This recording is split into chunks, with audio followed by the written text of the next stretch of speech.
I want to watch the news. Are you making headway at least? This is the news.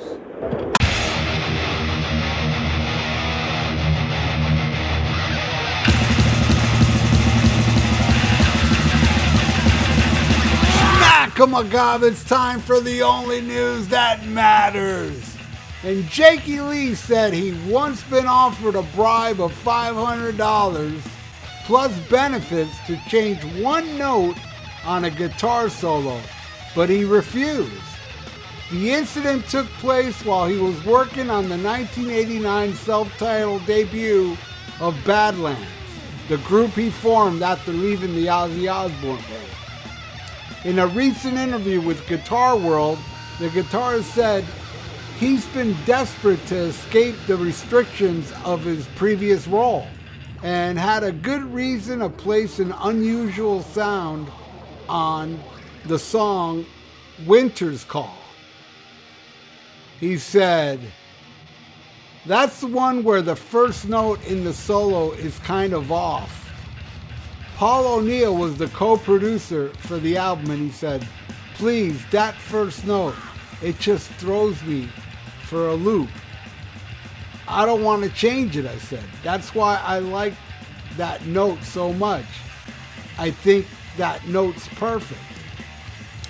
He tried bribing me with money. He said, "I'll give you $500 right now out of my wallet and ticket to see Cats. And I'll buy you dinner at the finest restaurant." And he said, "I'm not even saying we'll use another one. I just want to hear one where it's not that weird note." And I said, "Nope. I know if I recorded another note somehow, that would end up being it. So I wouldn't do it."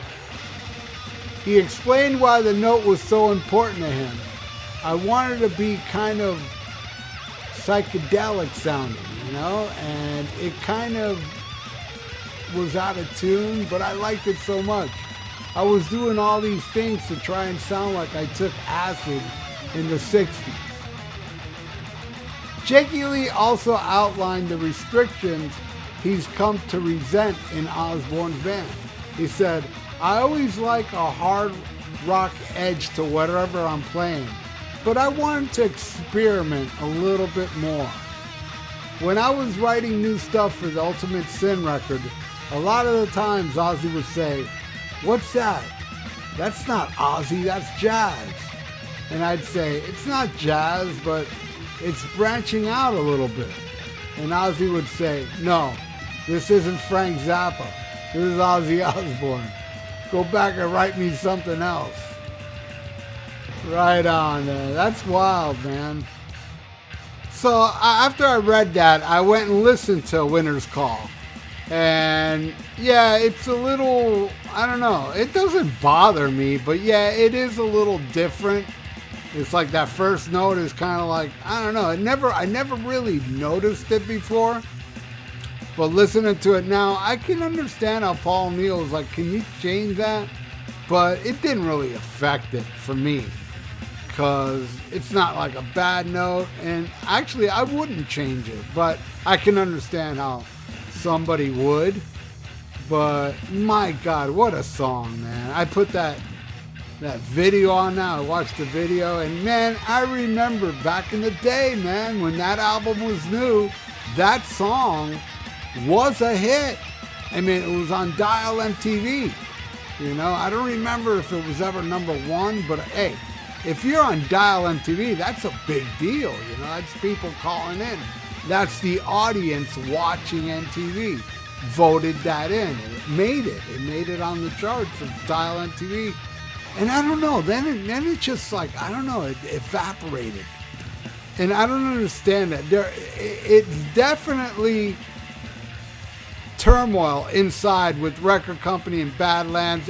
Something bad happened. I know Jake described it, and I've heard different reasons, and Paul O'Neill too was part of the problem. And yeah, and then it just all went to crap, and Voodoo Highway, which I think is a better album. I love that first Badlands, but I think Voodoo Highway's even better and got even less promotion. Got no promotion. You know, it was just dead in the water coming out. And I saw that tour, and they were traveling in Cadillacs. I saw it myself. You know, with a U-Haul in the back. It was hardcore touring for them on that. Not no van. It wasn't no van. It was a Cadillac. It was crazy, man. You know, what Jake did in Ozzy, man, it really did keep Ozzy popular and even, like, selling millions of albums. With his melodic nature, but he would rip as well, and he wasn't happy after Ultimate Sin, you know? I mean, even during the Ultimate Sin, he's talking about, he comes up with stuff, and Ozzy's like, no, not that, no, what is this, jazz, Frank Zappa? And then after the Ultimate Sin, he was having even more problems bringing Ozzy material. And Ozzy just was shooting down everything. And he felt boxed in, he was not happy. And isn't that just like somebody else that was playing guitar in Ozzy? Randy Rhoads. He wasn't happy at the end. He wanted to leave and go into classical, you know, to school for classical guitar. That's what he wanted to do. You know, he wanted to leave. You know, he didn't want to be a rock star anymore. He wanted to go do classical and then come back. And I'm sure, you know, Randy could have done something like Jake did in Badlands. You know, he gets to spread his wings. Because I think in Ozzy, he started to feel boxed in. You know, well, especially when they're telling him, no, you're going to record an album of Black Sabbath songs now. You know, and he wasn't happy about doing Speak of the Devil, you know. So, yeah, he was feeling boxed in as well. But the difference between Randy and Jake is that, you know, Randy, unfortunately, was killed in a plane crash where Jake was fired. You know, he was just fired, and it perplexes me, the whole Badlands thing. I mean, I saw them twice on that first tour, once on Voodoo Highway. You know, they were on a tour with Great White and Tesla, who was doing very well at the time. They were the opening act there, and then I remember seeing them in a club headlining, and it was packed. It was awesome. You know, and, but what happened? It just fizzled out, man. It got a reaction and then all of a sudden gone. What a shame. What a shame. Because Badlands had the potential of being freaking awesome, you know. They could have kept going in the 90s. I mean, there was a market for stuff like that. The Black Crowes, maybe not as heavy, but they were like that blues, hard rock stuff going on. Badlands could have easily survived. You know, it sounded authentic to me. It didn't sound authentic to me like Great White or Cinderella. You know, it's like, well, I know what you guys really sound like. If I listen to your first albums, there ain't no bluesy stuff there. And that's what I loved about Great White and Cinderella, their first albums. Now, those of you that are fans of Cinderella going bluesy and Great White going bluesy, just keep in mind, I have no problem with you guys that like that stuff. I just think it sucks. Give me Night Song. Give me, you know, Street Killer. Give me that stuff, the metal, man. But, you know, when they went that way, I don't know, man. It just didn't sound like from the heart to me. From the heart to me was the metal. You know, they did it well. They did it very well. And then, poof, it was gone. But Badlands, man, out of the gate, man. Those first two albums, and then they had Dusk. I already talked about that one. I'm not a fan, and a lot of people left comments letting me know that they're fans, and that's great. I have no problem with those fans, but that album freaking sucks. I won't go that far. I don't think it sucks. I just think it's not as good, or not even close to the first album or Voodoo Highway, my favorite. But, hey, I'm happy I got to at least see them. Sad what happened to Ray Gillen. And But, you know, hopefully one day it'll get released again. Though I do have them on CD, and I have the first album on vinyl and CD.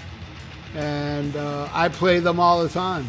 Especially Voodoo Highway. That one I play way more than the first one. And I do love the first album. And I'm going to play the first album now because listening to Winter's Call, it was like, God damn, let me put that one on again, man. And turning it very loud.